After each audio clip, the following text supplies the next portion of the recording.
मित्रांनो नमस्कार. आपल्या सगळ्यांचं स्वागत आहे शेती की शेती या यूट्यूब चॅनलमध्ये. मित्रांनो, तुमचा पीक विमा मंजूर झालाय का की नाही, तुमच्या खात्यात विम्याचे पैसे नेमके कधी जमा होणार, या सर्व महत्त्वाच्या प्रश्नांची उत्तरं आपण या व्हिडिओमध्ये अगदी सोप्या भाषेत समजून घेणार आहोत. सध्या संपूर्ण राज्यामध्ये पीक विम्याचा प्रचंड गुंतागुंतीचा आणि किचकट बनलेला प्रश्न हा या ठिकाणी आहे. कोणी म्हणतंय विमा मंजूर झाला, तर कोणी अजूनही 1 रुपयाही मिळाला नाही अशा तक्रारी गाजत आहे. नक्की नेमकी काय परिस्थिती आहे, चला तर सविस्तर पाहूया. त्याआधी चॅनलवरती जर आपण नवीन आला असाल तर शेती की शेती या चॅनलला आता सबस्क्राईब करा, बेल आयकॉनला क्लिक करा. मित्रांनो, सध्या एका बाजूला अनेक जिल्ह्यांमध्ये शेतकऱ्यांच्या खात्यावरती पीक विम्याच्या रकमा जमा व्हायला सुरुवात झालेली आहे. हे अपडेट आल्यापासून अनेक शेतकरी बांधव कमेंट बॉक्समध्ये असेल किंवा प्रत्यक्ष असेल तर विचारणा करतायत की आमच्या जिल्ह्याचा विमा किंवा आमचा विमा मंजूर झाला का. पण एक गोष्ट लक्षात घ्या, पूर्ण जिल्ह्यांचा विमा मंजूर झाला की नाही यापेक्षा तुमचा वैयक्तिक पीक विमा मंजूर झाला का हे पाहणं अत्यंत महत्त्वाचं आहे. कारण संपूर्ण जिल्ह्याला विमा मिळण्याऐवजी तो तुमच्या वैयक्तिक महसूल मंडळाला किंवा पिकाच्या नुकसानीनुसार मिळत असतो. अनेक शेतकऱ्यांना विचारले की तुमची रक्कम कॅल्क्युलेट झाली का, तिथे लॉट क्रिएटेड बाय IC किंवा क्लेम इनिशिएटेड असं दाखवतं का. तर बहुतांश शेतकऱ्यांना ही माहितीच नाही आहे की बाबा नेमकं हे काय भानगड आहे. तर काळजी करू नका, ही सर्व माहिती तुम्ही तुमच्या मोबाईलवरती नेमकी कशी पाहू शकता हे आपण पुढे आता या ठिकाणी काही मिनिटांमध्ये या ठिकाणी पाहणार आहोत. सर्वात आधी तुम्हाला PMFBY या अधिकृत पोर्टलवरती यायचं आहे. याची लिंक मी तुम्हाला खाली डिस्क्रिप्शन बॉक्समध्ये देईल किंवा तुम्ही व्हॉट्सअप ग्रुप जो काही आहे किंवा आपला टेलिग्राम ग्रुप जो काही तर त्याच्यावरती पाहू शकता.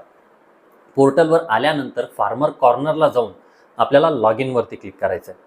तुमचा नोंदणीकृत मोबाईल नंबर आपल्याला टाकायचा आहे, दिलेला कॅप्चा कोड भरायचा आहे. जर तुमचा एकच नंबर अनेक पॉलिसीला लिंक असेल तर सुरक्षिततेसाठी तुम्हाला आयडेंटिफिकेशन नंबर विचारला त्या ठिकाणी जाऊ शकतो. तो टाकून मोबाईल नंबर, आलेला OTP भरायचा आहे आणि आपल्याला लॉग इनवरती क्लिक करायचं आहे. लॉग इन झाल्यावरती स्क्रीनवरती सगळ्यात पहिले तुमचं नाव दिसेल, तुमची माहिती दिसेल.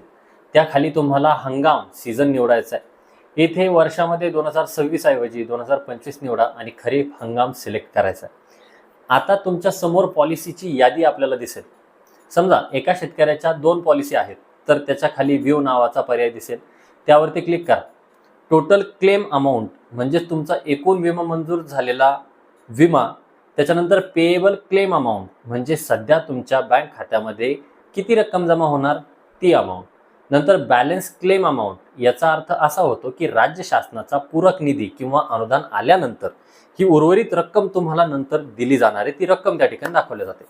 जर तिथे क्लेम इनिशिएटेड किंवा लॉट क्रिएटेड बाय IC दिसत असेल तर आनंदात राहा, कारण तुमच्या खात्यात पैसे पाठवण्याची प्रक्रिया विमा कंपनीकडून सुरू झालेली आहे. आता समजा एखाद्या शेतकरी बांधवाच्या पॉलिसी पुढे टोटल क्लेम पेड दाखवतंय, ज्याच्या जागी 0 दिसत असेल आणि स्टेटस अप्रूव्ड असूनही व्ह्यूवर क्लिक केल्यानंतर नो क्लेम किंवा कॅल्क्युलेशन अवेटेड दाखवत असेल तर याचा अर्थ नेमका काय. कॅल्क्युलेशन अवेटेड म्हणजे काय, तर तुमच्या भागातील विम्याचे कॅल्क्युलेशन किंवा काही तांत्रिक प्रक्रिया अद्याप त्या ठिकाणी बाकी आहेत. ती पूर्ण झाल्याच्या नंतर रक्कम त्या ठिकाणी आपल्याला दिसेल. नो क्लेम म्हणजे काय, जर कॅल्क्युलेशन पूर्ण होऊनही नो क्लेम आणि रक्कम 0 दाखवत असेल तर मात्र त्या पिकासाठी तुम्हाला विमा मंजूर झालेला नाही हे त्या ठिकाणी स्पष्ट होतं. त्यामुळे मित्रांनो, माझ्या जिल्ह्याला विमा मिळाला का या अफवांवरती किंवा या प्रश्नांवरती ठाम राहण्यापेक्षा किंवा या अफवांवरती विश्वास ठेवण्यापेक्षा आत्ताच पोर्टलला जाऊन स्वतःची पॉलिसी चेक करा. जर तुमच्या महसूल मंडळात नुकसान झालेले असेल तर तुम्हाला नक्कीच त्या ठिकाणी दिसेल.